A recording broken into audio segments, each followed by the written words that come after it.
I don't think it was just tranny fluid. All right, let's try this I again. scrubbed it. It smelled like hamburgers. I was like, it might be oil. It could be grease. It could be a grease combination of everything. hamburger. There is no hamburger I'm on. telling you, There couldn't have been any hamburger on the dead center. No hamburger. it was greasy.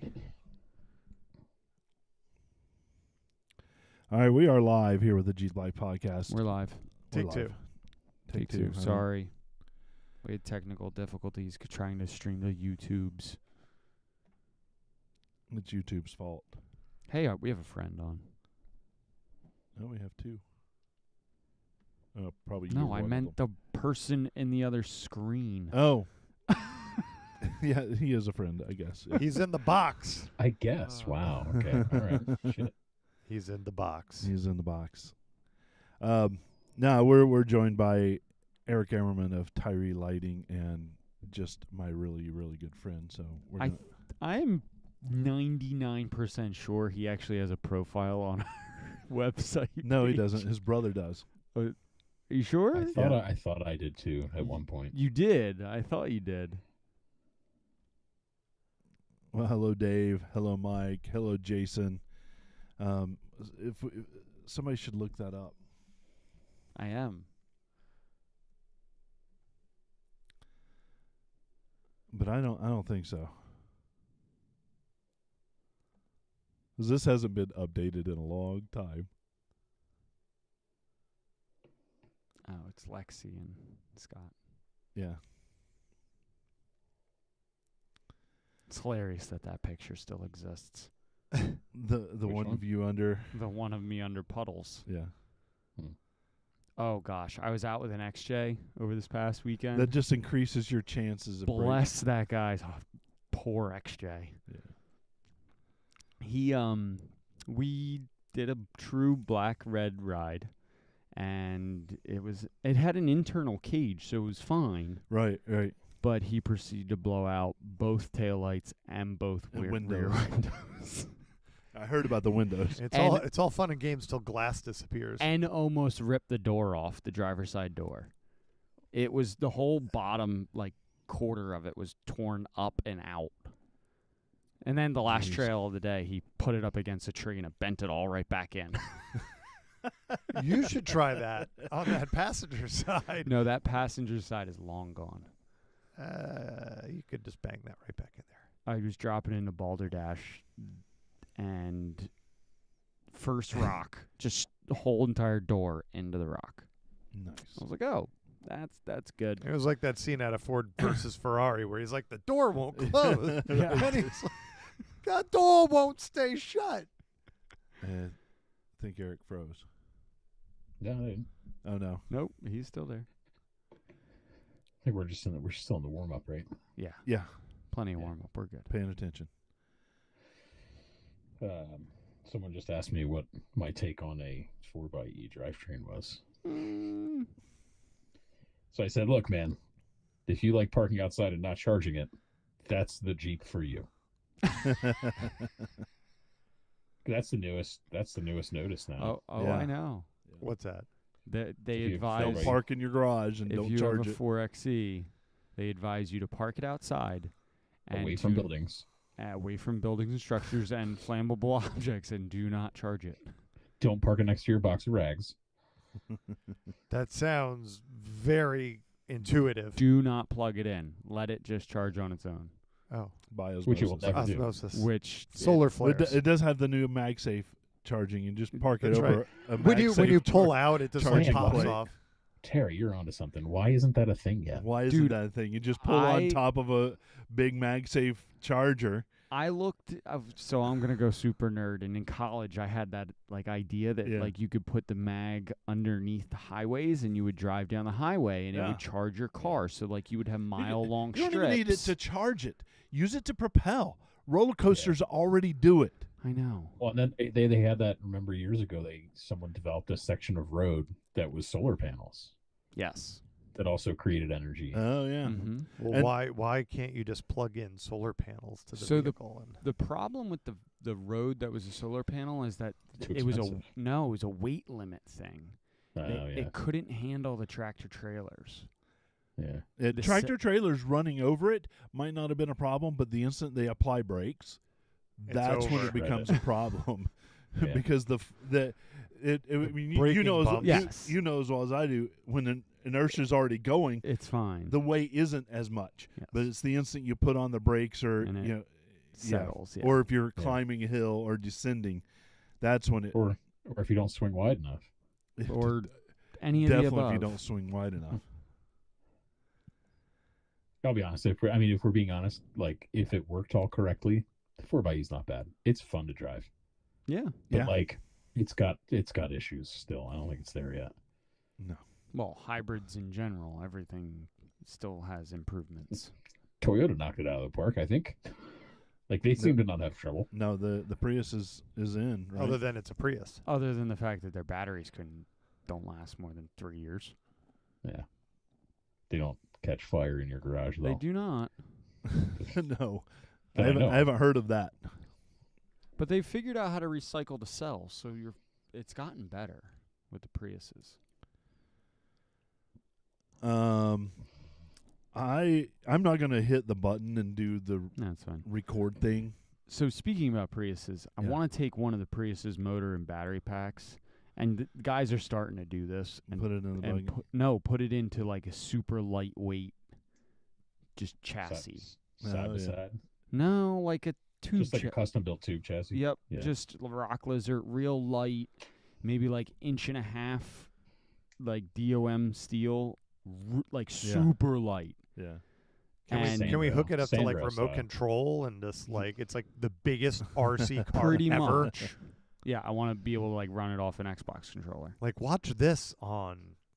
How cool would that be?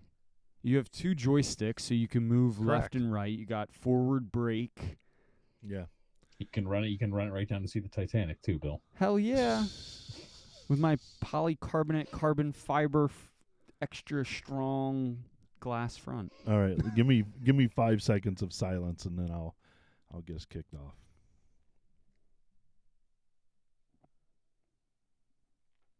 Well, hey everybody, and welcome to the Jeep Life Podcast, proudly presented by those wonderful folks at Armorlight, the toughest flooring on the trail. Man, that stuff is awesome. Mine is dirty in the Jeep, and I can't wait to just hose it out and clean it out. Our listeners get an exclusive discount, and I'll leave that in the show notes. But Jeep Life Podcast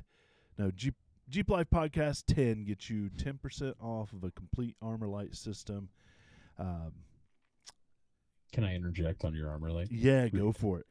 Dude, so I have it in my JK, and if you're ever not sure you believe about the thermal protection that it gives you, pop your plug off under your driver's seat and drive down the highway. Oh, yeah. It's like a jet boil right on the back of your legs. How much is coming out of there? So Mhm. it is very effective in the heat management. Well, that voice and you hear, the cleaning. that voice you hear is Mr. Eric Ammerman, our guest tonight from TYRI Lighting. He's going to be joining us and the boys throughout tonight's program. I am Jeep and Terry, Break it, Billy. Jetty Jason. and Eric. Oh, and And I didn't Eric. know if this was just for you guys. This is your guys' time. Because you were like, you'll hear it from him later. And then I was No. like, got it. No, I wanna hear from you now. You're in this at this point. I'm Eric. I am Eric. Yes. Well, everybody should know because you and your brother take over every once in a while and rob us of our joy and do takeover shows. This is one of the legal counsel. It is true. Yeah, that's true. Yeah. Yeah. So we have Eric on from TYRI Lighting. We'll get to the interview section a little bit later. I did some Jeeping. I did a lot of jeeping. You I did some definitely did some Jeeping. Yeah. Oh, I just washed some of that Jeeping off Oh, did before I you? got here. Yes. I need a little of that. So we did crawling. Well, you guys did crawling for canines. Correct. So I led the black-red group, And I had a green-blue group, which Mhm. turned mostly blue. pretty much blue, Cool. straight blue, which was good. That was a change of pace. I had a very nice group, couple of folks that have been out with me before, so it's always nice when you have people you know what's going on in your group. Yeah. And then some new faces that had never been to the park, our park. Yep.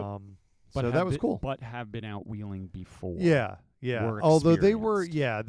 they had put rubber on rocks, but one was from Southern Jersey, so not his home turf. Yeah. So he was about 3.5 hours up, and he had a great time. They were super stoked. Oh, that's cool. Yeah, that was a Anthracite Outdoor Adventure Area, crawling for canines. Yep. Support those police dogs. Yeah, so the organization is Protection for Paws, Yeah. and if you'd like to get involved, reach out to Protection for Paws, or you can join next year. They did release the date for next Yep. year, There So will it be a is 25. Yep. October 18th. So if you are interested, tickets are not released yet, but you can put it on your calendar. They raised up until the event, $891,000 Whoa.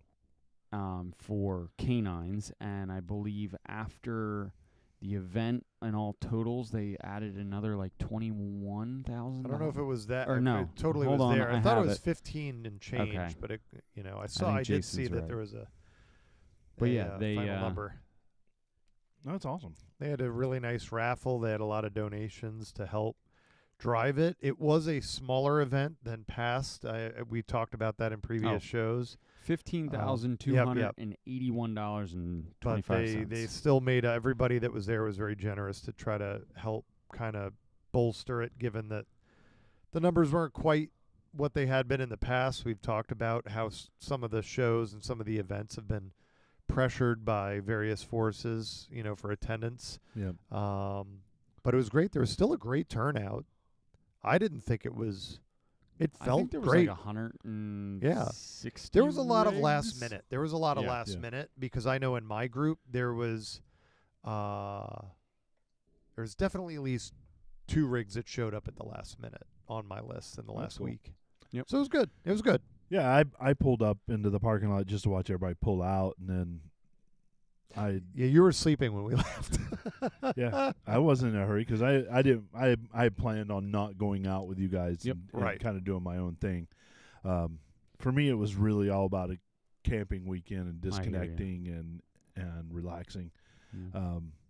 And just taking everything out of the back of the Jeep, pitching tent, sitting by a campfire for 2 nights and freezing at night. You needed to disconnect your sway bar. Yes, yes. Yes. But it was really, really good to see that, and I was kind of happy about the turnout. It Yeah. was pretty good. Yeah, it really was. I mean, I think we had a good amount of extreme rigs that showed up and everything in between. We were able to get everyone off pretty kind of early. Yeah. I think I was out heading to the trails by 9:36. Yeah, I was feeling like it was getting a little sideways because things were lingering. We were Yeah. pretty much in contact the whole morning because we were in close proximity. And hey, driver meeting. Okay, that's lagging. Went. We're like, hey. And then because we had been familiar with what essentially had been beta tested by our club Yep. ride, they enacted the same thing, and it was like light speed. They blew right through all the rig inspections and then did the bypass, and everyone just it was does like, take a hot out. minute for everyone to get up there, and that was the thing that we were like waiting for. It was Yeah. like, is everybody here? Everybody here? Everybody here? We didn't know, and then all then of a it sudden takes it a was while, like, then people start drifting off. It's Yep. like, wait, herding cats. Yeah. Like, come on back. So. That's always the trouble with a large group like that. Yeah. But it seemed to be real efficient. It worked out. It Dave worked and out. his team up there. Oh yeah, They've- doing great job and Yeah. always. So, Yeah, I got to hang. I was standing talking with Dave while you guys were all entering. Mm-hmm. So that was my get to chat time because I wasn't in a hurry. I just wanted to see all the cool rigs go out and then talk to Dave Porzy, our friend, and then I went and just did my thing. I took some videos and some pictures and stuff. Yeah. I was just really getting a little bit of content, and then I went back to the campsite and did nothing for the rest of the day. No, the leaves were in full effect, which Oh, was it's sweet. gorgeous. The day was beautiful. Yeah, it was awesome out there. Like driving up. It was really cool because I actually drove up the morning of. Yep. And I pretty much crested, like coming over 80. Is that 81 or 80? Yeah, it's 81. 81. And if you come over that hill, you just kind of like start to see the valley. And the sun was just coming over the Yeah. mountain. It lit up that whole mountain, and I was like, "That's awesome. Yeah. That's why I do this." Well, that's fall wheeling up here. So I was like, "Sweet." Yeah, couldn't ask for a better weekend. No. Right. It was Oh, absolutely yeah. gorgeous. It was beautiful. chilly overnight, but boy, did it get warm right away. Yep. As soon as that sun Yeah. came up and out, it It was really did. It was nice. It was good Hunky-dory. wheeling weather. Oh yes, Perfect. Good wheeling weather. says the guy with no top sides open. Heck yeah. I'm a fair weather wheeler. Well, semi-fair weather. You have saran. I- you have you- saran wrapped You've been yourself in, there in before. rain. You've been in snow. You've been in it all. I have been in That is that true. thing. What about you, Eric? Any good times in the Jeep this weekend? I mean, I took it out for a little bit. I struggled to get my rear window in because it was cold. Oh yeah, yeah. Mm. But I finally got it in. But no, I was just doing stuff around the house and stuff like that. Yeah, you sent me pictures. Lumberjack Eric was in full force. I saw that. Yeah, split about a cord of wood Yeah, That's a lot of split. by hand. Yeah. yeah. First your feet were damaged, and now Yeah, your from the hands hike. and now your Yeah. hands are damaged. Oh, I'm a mess, dude. I mean, Nobody know knows that. Who needs a rotator Jeez cuff? Louise. and then today I stepped on a board that had a screw sticking out of it Oh, today. But I managed to not pierce my skin, so we're Oh. good. It just got stuck in my shoes. you didn't quite get screwed. Yeah. Jeez. Wah, wah. At least you weren't nailed. Yeah. Oh my. Kindergarten humor. So as you can tell, coming up later in the episode, Eric's gonna be here. We're gonna hit him hard with all the challenging questions. Pin him down. He knows the answers to these questions. I would hope so. I hope so. I mean, that's yeah. No, then you're gonna have to go to the double Just a bonus setup. round. Yeah. Yep. Definitely a setup. I'll take sure. the daily double for 400. There's not a lot of events left. No, there I mean, isn't. it's- It's the end of the. No, I mean, it is. It's the end of the season. it's kind of the end of the season. It's kind of personal events at this point. Like if the weather holds out and you're kind of up for it and you want to scoot out a bit, you still got like another yeah. month and a half before it starts getting. There's a danky few. cold. Yeah. October 24th to 27th is Myrtle Beach Jeep Jam. November 8th to the 10th is Virginia Beach Jeep Fest, which I know. So you head will- south. Yeah, head a little more south. As I mentioned earlier, we have a lot of events coming up next year. We're going to start adding those back to the calendar again.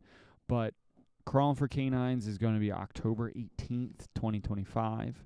And also the other great event we'd want to support and show our appreciation for is the Reclaim for First Responders put on by the Pine Barrens. Pine Venom. Barrens Jeep Venom Club. Jeep Club, yeah. Cool. Yeah. Don't forget SEMA. and And SEMA. yeah, and that week we're going to be November- you and I are going to be out in the SEMA lands. What is it, November 2nd to the No, 5th? 5th to the 8th. Oh, 5th to the 5th. 9th. 5th to Yeah. the 9th. 8th, really. I A little guess. later Yeah, this it is a year. little later. But there's also, I will say this, Bill, and I'll send you some links. There's a lot of shows already popping up for January. Oh, I bet. There's lot of Winterfest or events. Mudfest or Yep. There's one the following weekend, also in Michigan. Hmm. Oh, So it's going to get spicy in 2025. spicy. Interesting. Yeah. I think there's a shake-up. Bees.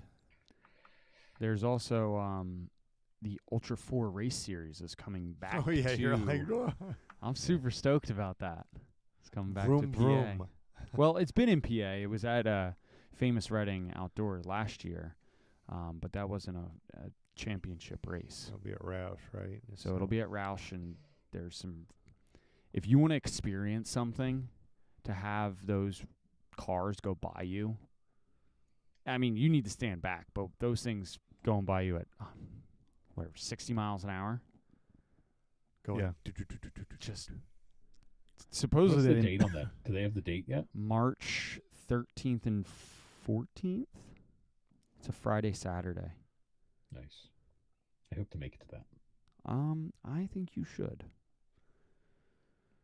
I Yeah. second that. I'll have the rig Done. out there. Oh, it's the 14th, 15th. Sorry. It's Friday, Saturday.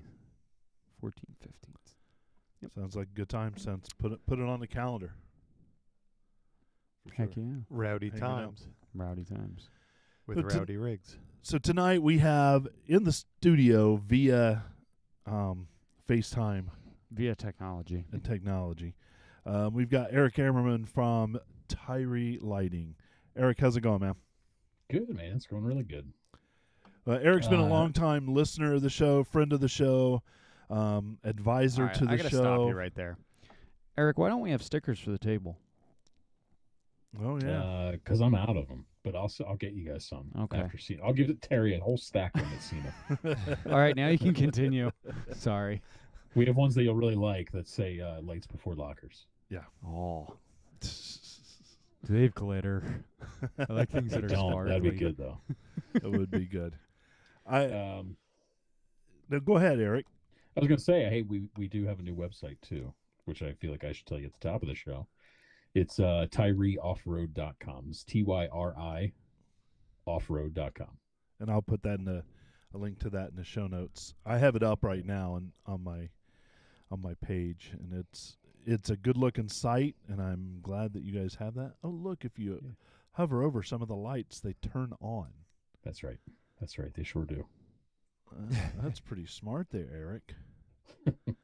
Yeah, so that was one of the first big. The first big project I had when it started with TYRI. I just started back in May, so first big project that's been going on since I started is this redesigned website. So, Well, that is awesome. So tell us a little bit about TYRI.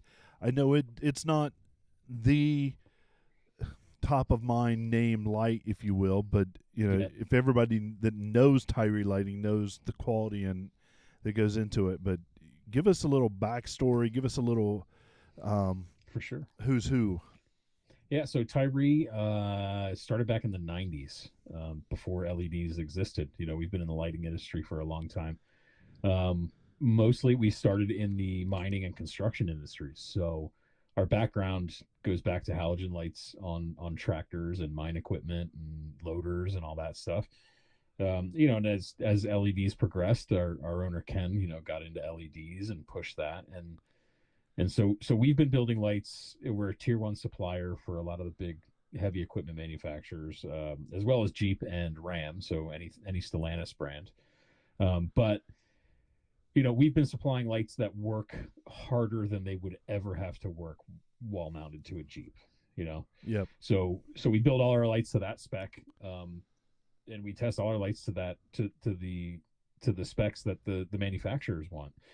And like I said, we make lights that are designed to be run not 24 hours. Well, actually, some of them in the mines will run 24 hours a day on those machines, and our life expectancy on them is north of 50,000 hours. That's what we test to. So they could probably go longer. We do a lot of stuff with our LED lights that have vibration isolation built into the lights. So built into the mounts, they have rubber isolators to keep the vibrations down, because a lot of these heavy equipment machines don't have suspension. Right. So you got to put the suspension in the light, because that'll make the light last longer. So also, a lot of these machines, literally, to do their job, it's vibration. Yes. yeah, oh yeah, massive vibration. Right. And when you're talking mining equipment and So 50,000 hours is almost 6 years of Yeah. nonstop work. Right. Yep. That's Yeah. wild. Yeah, Like- I mean, and that's because that's what the heavy Yeah. equipment manufacturers demand. It's not, we don't have much of an option. No, So- absolutely. But so we move that technology into the off-road space too, and we build our off-road lights to that same spec, because why wouldn't we? We're already doing it for everybody else. We have what I believe to be the most extensive testing on the market. We do environmental testing, we do shock and vibration testing, we do EMC testing, which is not everybody does. But it's basically so our lights aren't going to interfere with electrical components on your vehicle, and also your vehicle electrical components aren't going to interfere with our lights. They're totally isolated. And that's our rating on that is insane.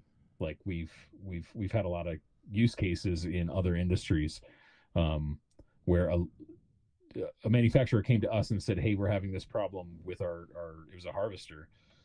And when we turn the lights on to harvest at night, it takes a hard left turn because it had, electrically controlled steering. Well, that's incredibly dangerous. So, they came back and said, "Can you solve this problem?" And we sent them lights, and they're like, "Well, that fixed it."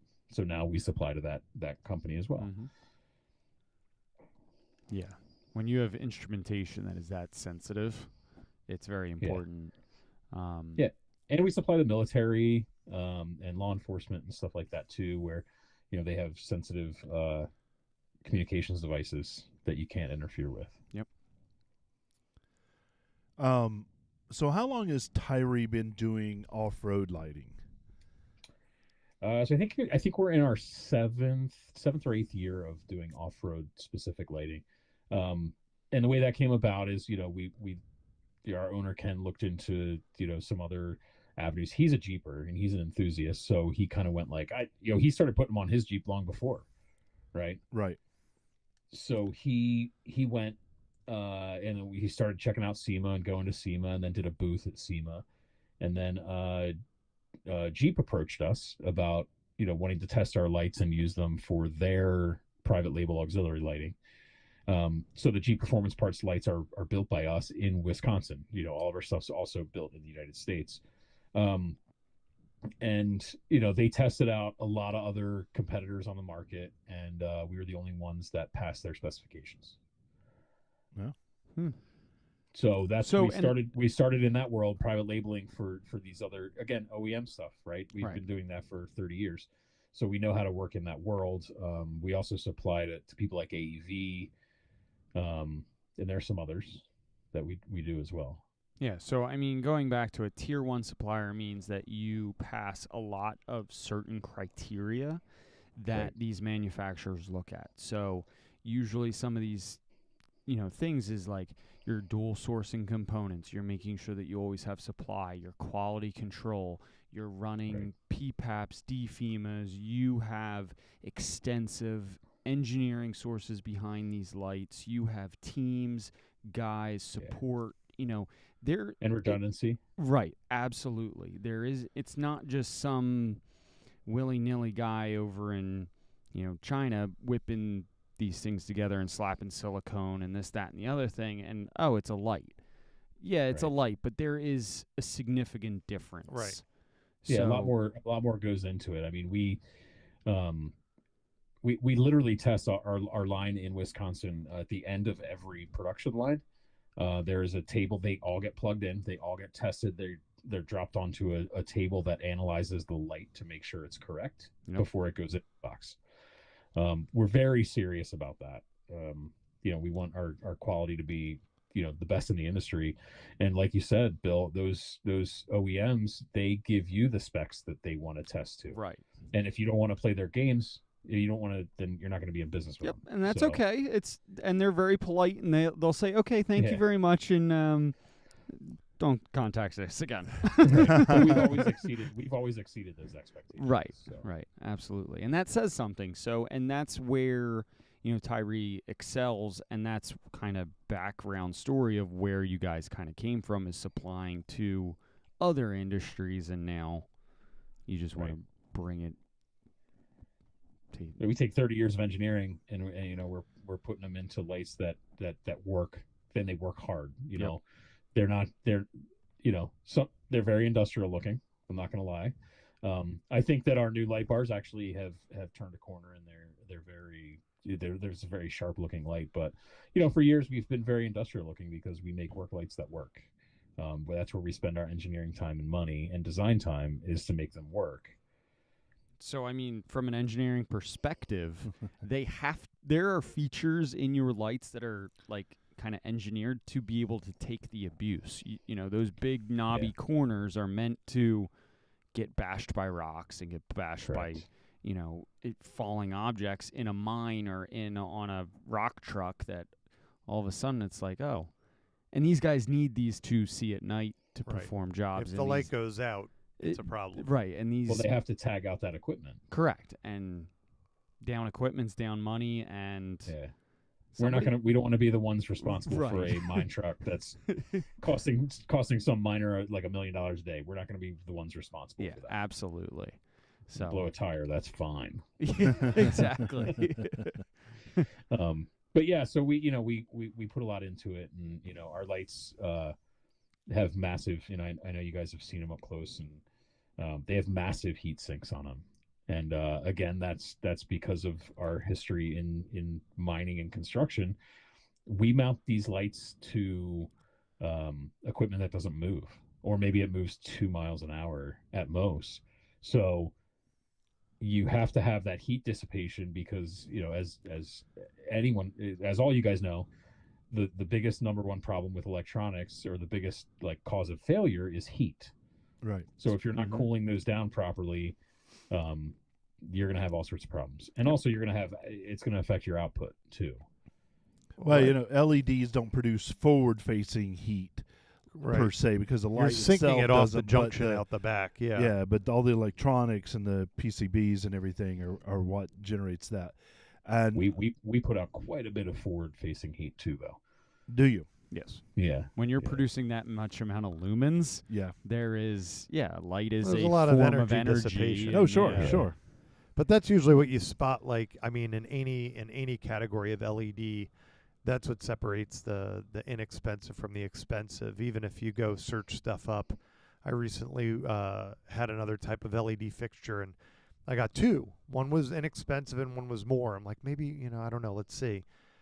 The little one got hot, real hot, but it had no way to dissipate it. The other one was made from a completely aluminum back fin case, with fins on it and everything. I'm like, this thing will last. So that's cool that you take the time to put that into the housing as much as the light.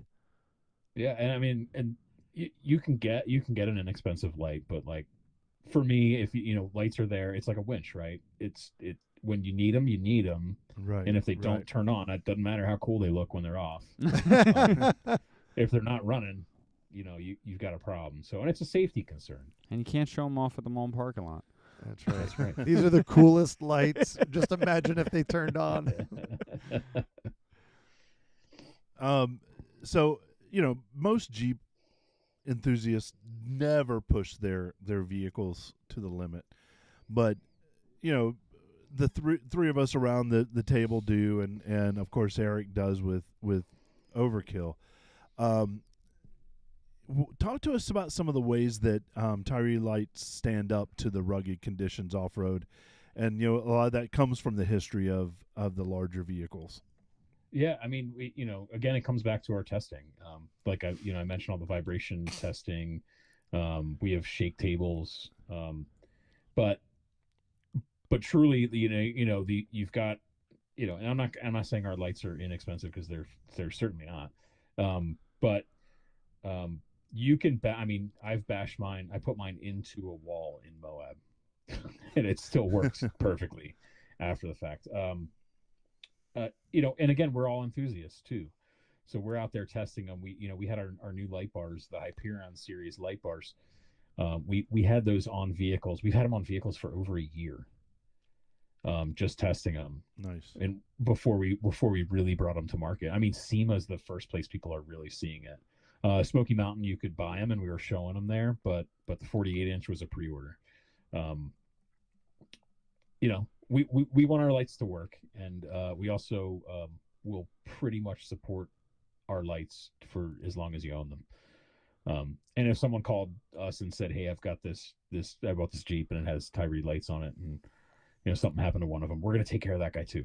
That's how much we believe in our stuff. It doesn't happen a lot, Things happen. One common thing we see with our lights, and I think I've told Terry about this a bunch of times before. If you leave, so our lights ship with covers, and and yellow lenses, fog lenses, or amber lenses. if you have the covers snapped onto your lights, like protective covers, like blackout covers, and you turn that light on by mistake, it will melt the covers and the optics. Now they don't catch fire like a 4xe. They instead it'll melt the optics, and it'll melt it to the cover, and then you pull it off. It looks hilarious. I think I've sent Terry pictures of it. Our friend Rob did it. He lives in California. But we do testing for that too, where we put stuff on the lens to simulate dirt or debris on the lens or mud, because when you're focusing that much power out through the front of the lens and the optic, you have something that's stopping that from escaping. It's gonna heat up and melt down. That's why when the covers are on, it melts down like that. Yep. So super high intensity. Yeah, and that also will help with, I mean, that's kind of related to, how far that light can be thrown in a specific area, because that intensity doesn't happen if it's widely spread and not focused. Yeah, and we have a new light coming that I will tell you about after SEMA, but we had to change the lens out to a glass lens. Oh. Because it was too much. It went to 11. It went well beyond 11, but it's a game changer in the industry. I would put it up against nearly anything on the market once it's out. So That's sweet. Tell us a little bit about the testing conditions that you guys put it through. So we have a couple. So we do our testing. And actually, let me back it up even further. So we have TYRI has offices in the United States in Stevens Point, Wisconsin, and that's where all the off-road stuff is based. We also have offices in Sweden, Gothenburg, Sweden, and Brazil, and the UK and London, and some other places. And we're the only division of the company that actually services the off-road industry. Those other industries do all the mining, but what we do is we share resources. So we have test facilities. We have incredible test facilities. Some say the best in Sweden. And we do stuff like we have. So the numbers that we publish are effective lumens. And anytime you'll hear someone talk about TYRI, we'll talk about effective lumens, because instead of using theoretical lumens or raw lumens, which a lot of companies do, and that is just theoretical lumens are based on a math equation. This diode will put out this many lumens when running at this voltage. You do your math, and then they give that as a lumen rating. You have 6 of these on the fixture. What we do instead is we take our lights. We have our theoretical lumen numbers. We don't publish them, but then we put them in a test chamber, run them up to operating temperature, and then test the light output. The light output, like I said before, with any electronics, but especially with LED lights, the biggest enemy of LED lights is heat. So we spend a lot of time on our heat sinks and our design, but our goal is to lose less than 5% of output from turn on. So an LED light, when you first turn it on, it's the highest it will ever be. As it gets to operating temperature, you will lose output. It doesn't matter what you do, you will lose output. It's a matter of managing that loss. And so, we shoot for between 3 and 5. That's our goal when it's at operating temperature. And some of our competitors that we've tested lose as much as 30%. Wow. Whoa. So on top of that testing, so like I said, we test all the output like that. But then we have some environmental chambers that we test, and we have one of those in Wisconsin as well. And it goes from super cold to super hot. I wish I had the numbers with me, but they're in the metric system, so I wouldn't know what they meant anyway. Usually -40 F. Yeah, it is -40. Like yeah. 180. Or Yeah, you're right. 270 is usually gate temperature. What are you, an engineer? Tell me in Kelvin now. 273 minus 40. Carry a 1, divide by 3. No, it's just Kelvin starts at has the same factor of Fahrenheit, but it's at 273 degrees. But what's It cool about that? sounds impressive. So we run that chamber from like Bill said, this for the full scale of temperatures, and then we simulate years of life on these fixtures. You know, it'll cycle 8 hours from hot to cold, full humidity, no humidity, and we test to the breaking point. And when we break a light, one of our lights, you know, and it fails inside that chamber, it goes back to product development, and it goes back to the engineers, and you figure it out. It failed at this many hours. So we spend a lot of time doing that. You can make it snow in that chamber too, by the way. So it was super cool. But then we also test to IP67K. And that K, a lot of people know what IP67 is or IP rating is. K is also it's heated water. So in the mining industry, you know, sometimes they'll be underground or even above ground in cold climates. And the lights, it's so cold down there that the lights will ice up and get mud on them. So the mud will freeze on the lights, and then we're talking about melting down again. So a lot of these mines will spray with nearly boiling water. So that's part of our testing too. We're shooting nearly boiling water at these lights to see if it's going to fail. Wow, that's torture. Yeah. Don't walk in front of that No pressure washer. And so also K stands for increased pressure. So it's not only it's heated, but it is above the pressure rating for the normal 67. Yeah. All right, SEMA's coming up. Let's get some previews. So what innovation you guys got coming out? So we've actually got we've got 3 really cool things that are new products this year. One of them I will not talk about until it's released at SEMA. But you know, we do have our light bars, the Hyperion series light bars, and they start at 12 inches. Then they go 12 inches, 24, 36, and a 48. And the 48, so the 12 inches, it was 4,300 effective lumens. The 48 is 17,200 effective lumens.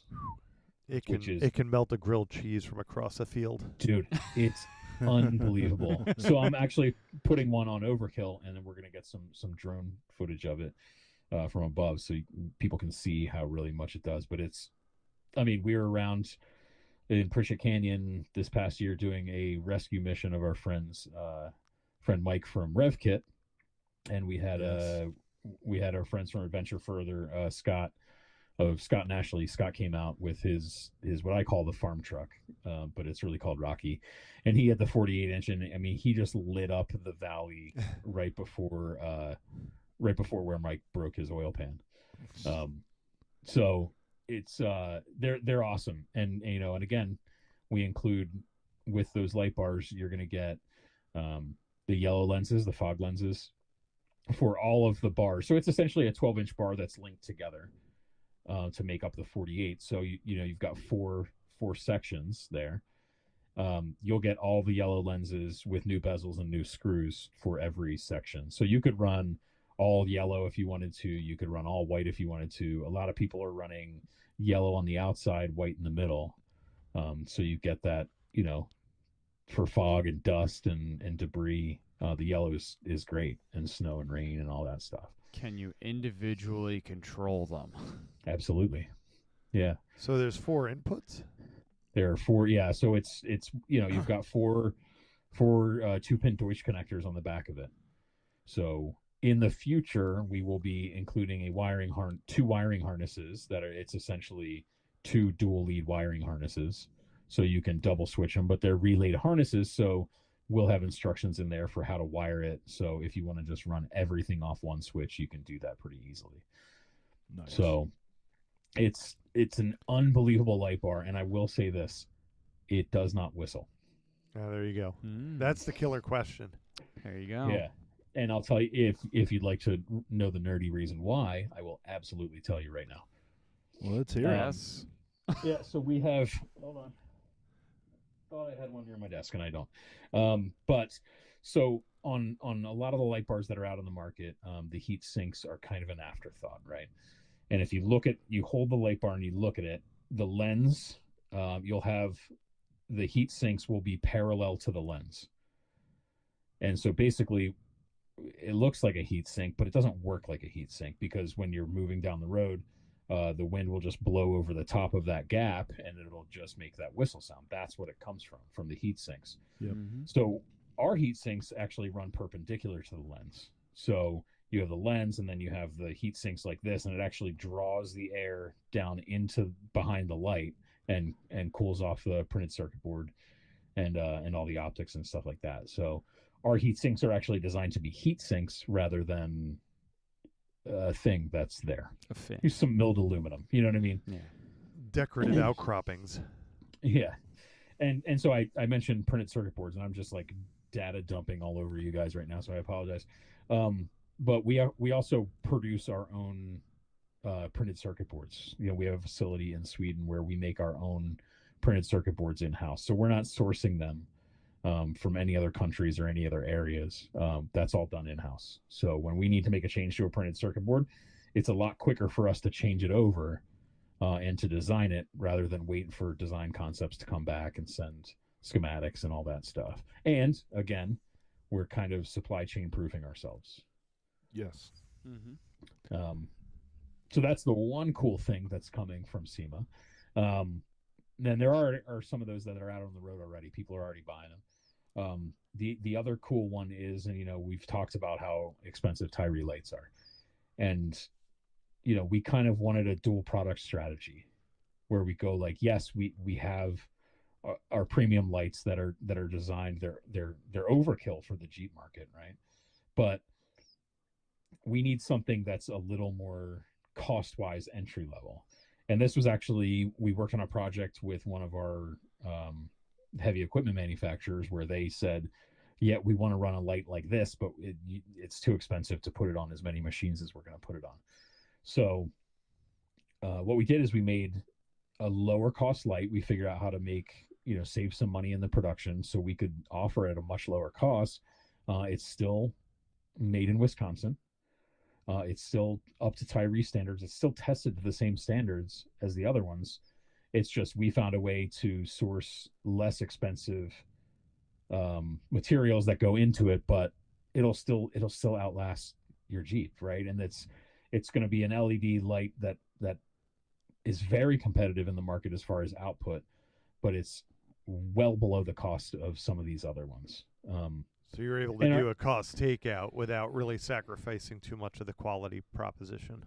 Correct. Yeah. And it's because we're doing them in scale, you know, and again, we have all of our production and all the stuff we do is in-house. Yep. So we can manage those costs and we can keep them down to the fact where, you know, it's going to be like double digits cost wise for a single light of made in America quality. I think it's a no brainer. And it helps us. It gets people kind of that are on the fence and they go like, hey man, I could buy these lights for $60 on Amazon. I can buy a single light for $60 and it says it has the same amount of output. And then we go like, hey, yeah, right. You can do that, or you can get a US made light for a little bit more, for maybe 50% more, that still comes with our warranty. It's the same coatings that we use on our premium lights. It's the same engineers that design our optics and they're literal scientists, right? That do our optics and our design work. And those guys, it's the same dudes building it. It's the same. We've just found a way to manufacture it a little bit cheaper, and we've got them in round and also like a bigger square. And it's, you know, close to 3,000 lumens. It's an entry-level light, and that's what I think a lot of these larger companies, you know, Rigid, and they all have these amazing lights. You know, KC, but they're an arm and a leg. Yeah. Like, you know, everybody wants these really cool light bars, but to get the KC whatever 6 thing across the top, it's almost like $4,000. I saw somebody with that in the parking lot. I'm like, I really want that for my Jeep. But it's heavy. It's very heavy. It's heavy. But like, I just say it's that old school look. We're guys of a certain age, you know. It's got that look, man. You got to have Back that to old the Future school, Toyota pickup truck parked in how many Marty times, McFly's. But Dad, the car's wrecked. What? There's Biff putting on the wax now. There's I don't know if you saw this there, Jason, in the background here. Yeah, there you go. So You need, but see, Um, though, you gotta the like the old Hella lights, the the big round.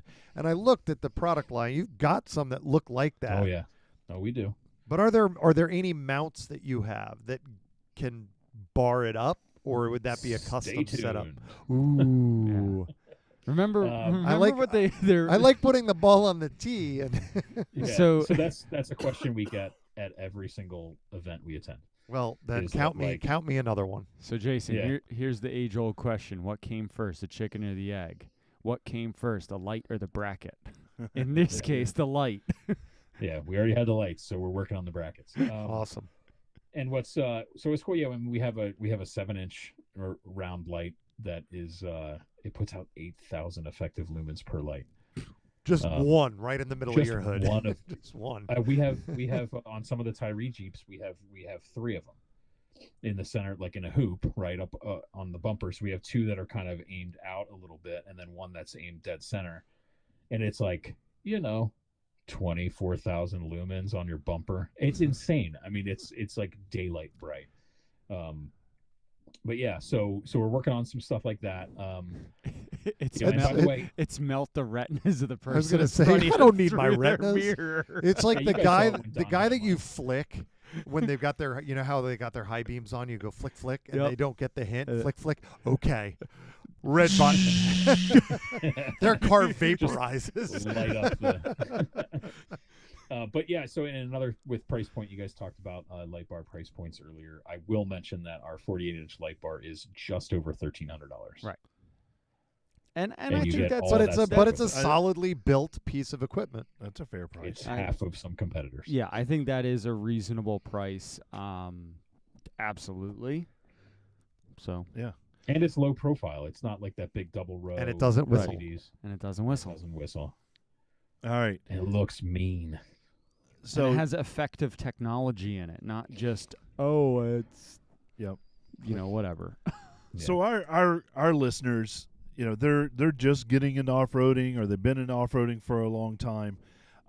Where's a good jumping on point for people to start out with TYRI? As far as what to learn about it, No, what product you throwing on their Jeeps? okay. I'm a big fan of the our 1010 series.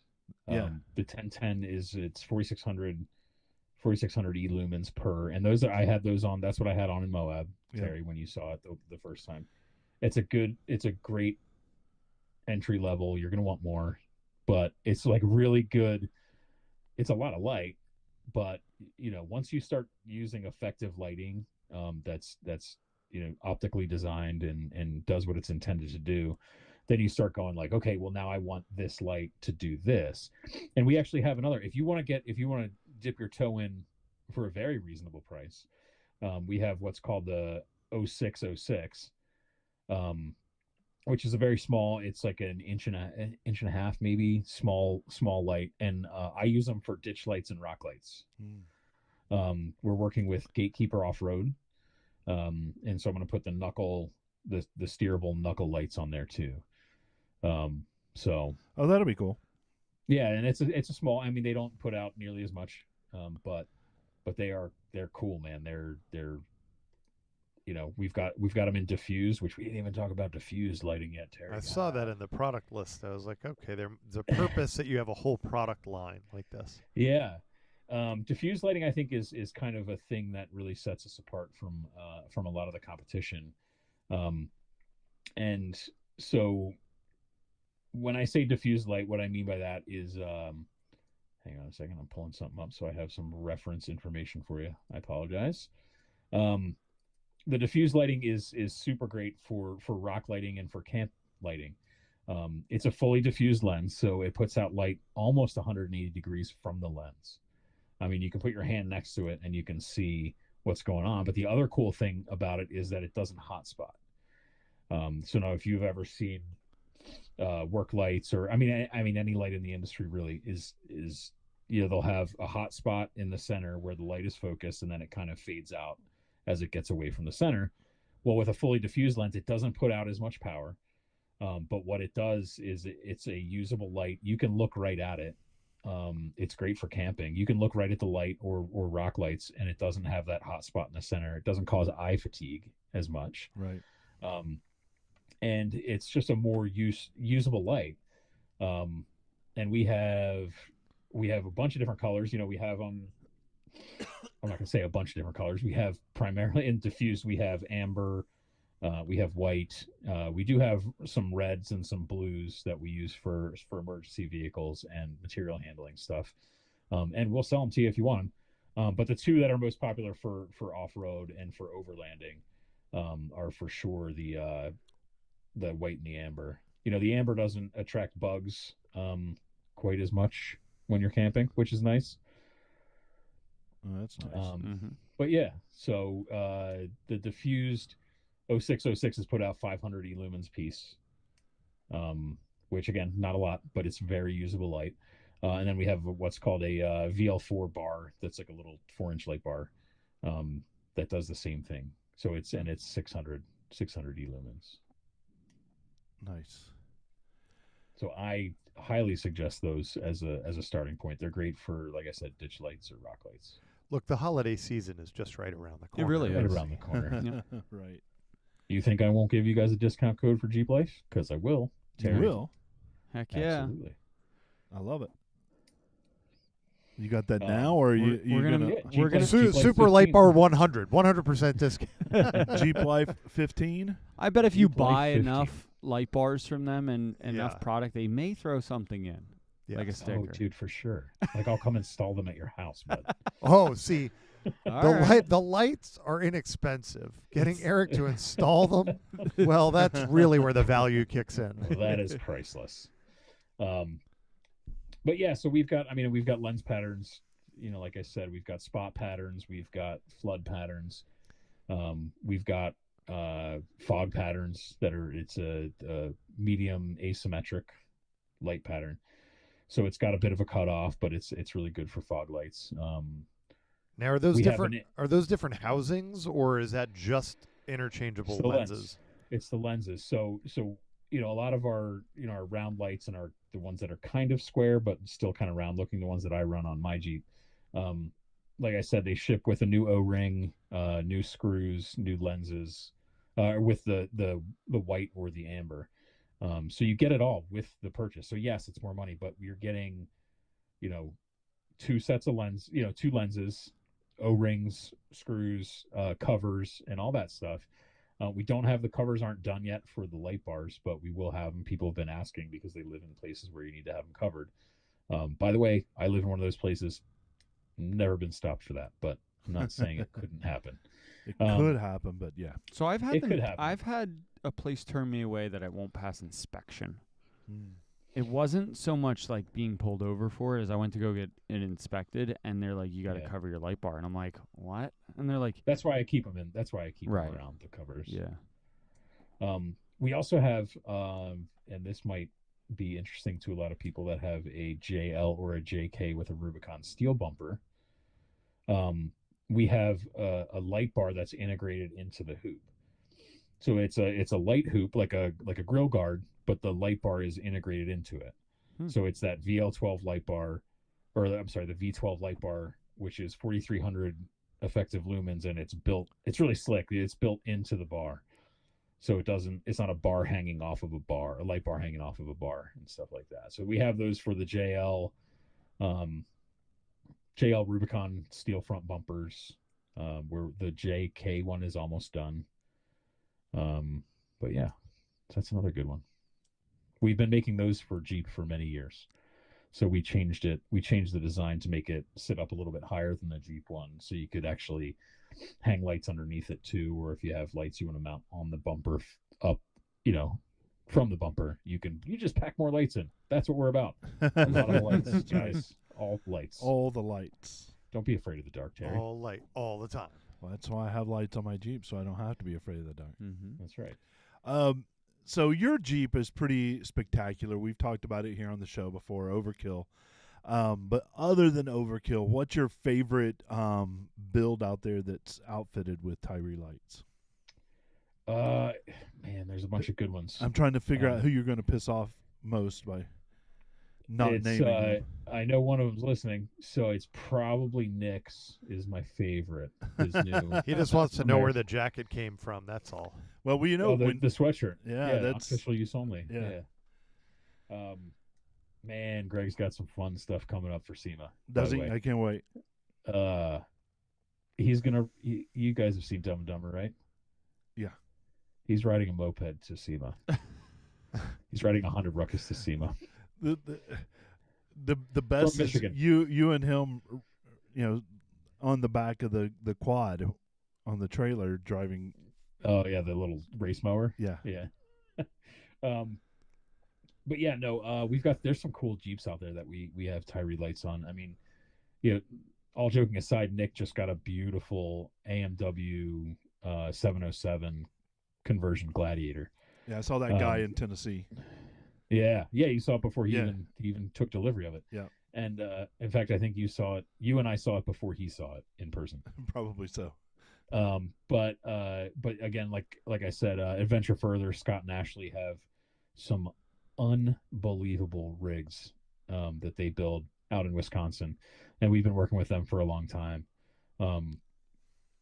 I mean, they're some of the coolest, like deleted diesels and Hemi swaps, and some really cool overlanding stuff that they've built. And they use them, and they go all over the country wheeling with their whole family. You should check out their YouTube channel is pretty awesome. So I think TYRI, you've wheeled with them. You definitely Yes. have. Yeah, for sure. But yeah, we work with a lot of people. Rob from Exo Oppo, we work with him. Been working with him for a long time. I have been personally throughout other jobs in the industry, and he's running all our lights. And there's footage all over our website from him. But yeah, my brother's Jeep, the power tank. I can say the power tank East Coast Jeep. How about that? That's what you can say. Yeah. What's our upcoming lighting trends in the industry? What seems to be the thing that's happening right now?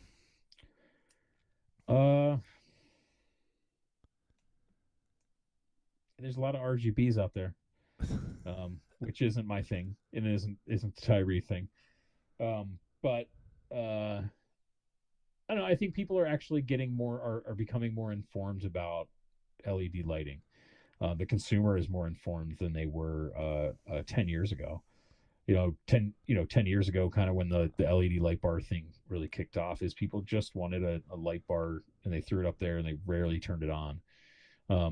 And I think people are actually figuring out exactly what they want in a light in an off-road auxiliary light, what they want it to do and how they want it to perform. And I think that's a very encouraging thing for the lighting industry, because a well-informed customer is going to make better choices and be happier with the product that they have long term. You can buy a light because it looks cool on your bumper, and then it doesn't do what you want it to do, and then you get frustrated, and then maybe you talk bad about that brand. But the more you get educated up front, I think is very valuable. For sure. So I know that you and Ken, and because I've been there, we're all good friends, and yeah, I'm excited to see what you do in the future with the company. You've been there for a short period of time, and you made a huge impact. I mean, getting this website up and going, it looks great. What new skills are you leveraging in that? You become the graphic designer extraordinaire. I'm using every skill that I've ever had, TYRI. And like I mean, I've been working on our new off-road catalog with a designer, and that just went off to print today. So that will have those catalogs and you guys can see a sneak preview if you want. But we'll have those at SEMA, and then going forward, our dealers will have them. Web design stuff, that's new to me. But I'm enjoying it. I mean, it's not totally new to me, but it's at a level and it's moving a lot faster than I've ever done it before. So there's a lot of really cool stuff, man. Like I said, it's a great company full of great people. Our production team in Wisconsin are some of the nicest people. I mean, just everybody in this company is super, super nice, like Midwest nice people. I never knew Yeah. that was really a thing until I started here. But yeah, when I started there, I worked on the line for like a few hours for a couple days on my onboarding week, and I got to know some of the production staff there, and they showed me how to, I was actually putting lights together. So hopefully I did okay. I know I did because they tested them. They brought a I couple. was gonna of them say back, this and is they're part like, of their testing. Like, you don't want that bad. That's lot number Yeah. 77. You know. Oh, I mean, I made a mess, but they showed me how to take care of it. But like I said, just awesome people, really good people at this company, and I'm super excited to see where we take it next. SEMA is going to be a big, this is the first SEMA that I've planned soup to nuts, every bit of it. From booth design to all the logistics, our crates shipped. Our crates, the last time I tracked them this morning, were leaving Salt Lake City. They have to be there on Wednesday, by the way. So we're really hoping they get there in time. But yeah, so it's been cool. We have some new displays that our team in Wisconsin made, fabricated beautiful displays for not only SEMA, but they'll go to the off-road shows. So if you see us at shows in the next season, you'll see all this stuff that we took to SEMA. And just come check out the booth. Sometimes the guys, the Mopar concept vehicles show up in our booth because we've supplied all the lighting to those as well. We had the blue two-door Gladiator in our booth down at Smoky Mountain for a day, which was super cool. But yeah, we have projects coming. We have more projects coming with Jeep and Mopar that are really exciting that can't be discussed. But we have some other partners that we're working with for some really cool stuff. But yeah, you'll be able to go to TYRI Off-Road and read about all that stuff and see what we're getting up to. We'll have a show schedule also that we'll be doing. But yeah, just things are moving quick, man, and I'm super super pumped about it. Well, I love it. And I know I'm leveraging my friendship with you to get you here and Yeah. and drag you in. Don't hold against me. But I thank you for your time in spending this with us and Yeah. bringing your information to our listeners. Where You've can probably people never heard me talk that much, that technically, ever in my life. Probably Have not. you? No, I don't Yeah. think so. That's how excited I am about it, dude. And that's the part of that is that it's Ken rubbing off on me because the owner is so excited about Yeah. the product. You know what I mean? So Yeah. it kind of, it's infectious, man. Yeah, he's such a good dude. Where can people find you? Find your website? I'm going to put everything in the show notes, but Yeah. if there's a Instagram, if there's anything you want to throw out there. Yeah, we've got all that stuff. So if you go to TYRIoffroad.com, that's TYRI offroad.com. For one, you can read all about our testing procedures and what we do there. We're pretty transparent about it. We've got some videos that we're gonna start showing them at SEMA, but then they'll be on our website too. We've got some great articles kind of explaining what we do and why we do it. Everything's very intentional with what we do. So go check that out. You can actually learn about lighting and how we think about it. But from there you can get to our socials, TYRI Lights on Instagram. What else and we're going to give you a discount code for Jeep Life 15. Yes. So if you can list that too. So 15% off any of the TYRI stuff on TYRIoffroad.com. And we're not going to stop at lighting, right? We've got some stuff coming. Like we're going to sell some brackets from some of our partners. Like I said, Gatekeeper, Rockside Engineering, Maximus 3. Those guys kill it with the brackets, right? We're not reinventing the wheel. Let's just pump those companies up. They're also American-made companies. We're kind of trying to lift up everybody that we can. I run Oracle lights on my Jeep, Terry. Yeah, I know you do. I bought them from you. I love it. It's there's competition, there's business competition, but like at the end of the day, in this industry, we're all buddies. There's no. Yep. I'm not getting mad at somebody because they sell a different product than I do or a different brand than I do. I veered completely off track there. Sorry. You're right though. Into super salesman mode. We all do. We all do. Well, all I want to know is that code count towards like, the other product lines. Like I'm thinking I want like some mining lights on the Jeep. They're the same lights. They're the same Yeah, light, no, like buddy. I want like 14-inch. You can go on TYRI, their There you main go. website, and buy all their I lights. know. I saw them. I'm like, It's all the same. It's yeah. the same I mean, lights, though. There's some stuff that we don't sell in the off-road market because it doesn't make sense. Like you don't need 48-volt lights. Well, like Yeah. we'll sell them to you for sure, and we sell infrared lights too. By the ooh, way. there you go. Infrared would be cool. And we do sell those on the off-road site. We're So, wheeling only with the goggles, Hey, and know a nobody guy- knows I know a where you're guy- coming from. I know a guy in West Virginia named Thomas who trains people how to drive that way. So if you ever wanted to do that, Wow, that's an yeah, experience. I got a guy for you. That'd be And he cool. runs our lights That'd be too. nuts. So Well, But, next time that we have you on, I want to make sure that we get Ken and Cole on, because they're both just fantastic guys. yeah, And they're awesome. I mean, Ken will tell you the nuts, and Bill, you would love talking to Ken. yeah, for That sure. He gets That- super technical and that like I knows would. every bit of it. But and I want to leave you with this before we go. So TYRIoffroad.com, that's where you can get to all the stuff you need to do.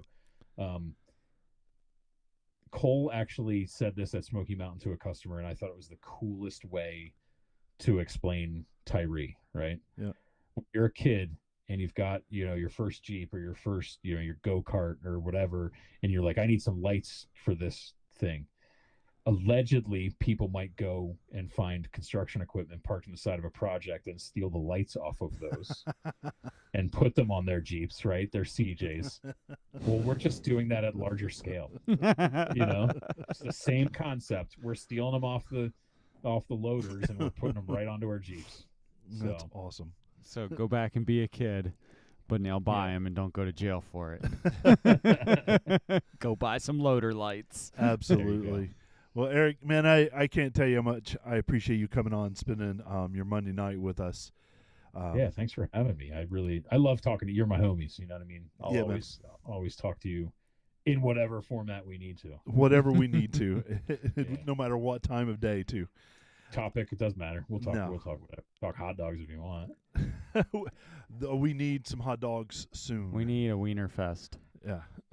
let's pick a different event title for that. Hot dog party. I think it's How good. I that, think let's it not tracks. use that Wait. one either. Hold on. It The does best try. was I was down the shore a couple weeks ago, and we were getting so off topic, but whatever. And I send a picture to Eric, and what does it say, Eric? Which was the hot dog one? It was the hot dog stand. What was the name of the hot dog stand? Oh, fuck, I don't remember what it was. It's called Grab a What was it? Wiener. Grab a wiener. Grab a Oh my wiener. God. Grab a Wiener. Holy mackerel. It's good. Listen, it's the best food group because it comes with jokes that we all love making. Right? Yeah, yeah. Seventh grade Terry never outgrew that. Yeah.